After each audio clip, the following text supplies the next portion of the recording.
avait le sens que si la CENI avait répondu au... Gabriel pour que les élections se tiennent dans des meilleures conditions demain. Nous, les caches, nous ne pouvions pas signer un document qui ne reprend que les dispositions de la Constitution que nous connaissons tous par cœur. Sinon, à quoi aurait servi cet exercice si, par ailleurs, nous ne trouvons pas un élément qui puisse amener l'apaisement dans le cœur? Non, mais toi, laquelle c'est le cadeau? Anthony, donc il n'y a pas eu d'accord pour le signer ce soir. Qu'est-ce que ça change? Qu'est-ce que ça veut dire? Quoi qu'elle a là, maintenant? Ça ne change rien, en tout cas pour la tenue des élections. Cet accord, je vous disais, n'avait rien de coercitif. Il ne contraignait pas les candidats. C'était un accord de principe, si je puis dire. Par contre, ce qui découle de ce refus de signer des deux opposants, eh bien, ça c'est peut-être un peu plus problématique. Ça n'augure rien de bon. Pour rappel, l'élection en République démocratique se déroule en un seul tour. Celui qui va arriver premier remporte cette élection. L'autre variable, c'est que plus d'1 200 000 électeurs sont privés de vote dans les zones touchées par Ebola. Et à Yombi, touché par l'insécurité. La commission électorale a pris cette décision. Et donc Martin Fayulu mettait en garde hier, attention, si l'écart entre le premier et le deuxième est serré et petit, eh bien ça peut être toutes les contestations post-électorales. Anthony, une dernière question, peut-être le 27 demain. Dans quel état d'esprit sont les Congolais? Est-ce qu'ils y croient?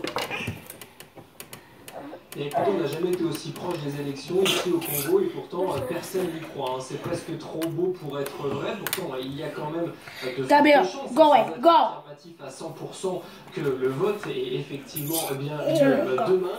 Mais ici, voilà, on a été échaudé ces dernières années par les multiples reports successifs. Donc, tout le monde reste prudent. C'est un peu, aujourd'hui en tout cas, c'était la torpeur généralisée, latente, mêlée d'inquiétude à Kinshasa. Mais 2 ans et 1 semaine d'attente, les Congolais devraient pouvoir se rendre.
C'est lui qui coordonne ce centre de surveillance électorale pour l'autre grande plateforme d'opposition, Cash, du candidat Félix Tshisekedi.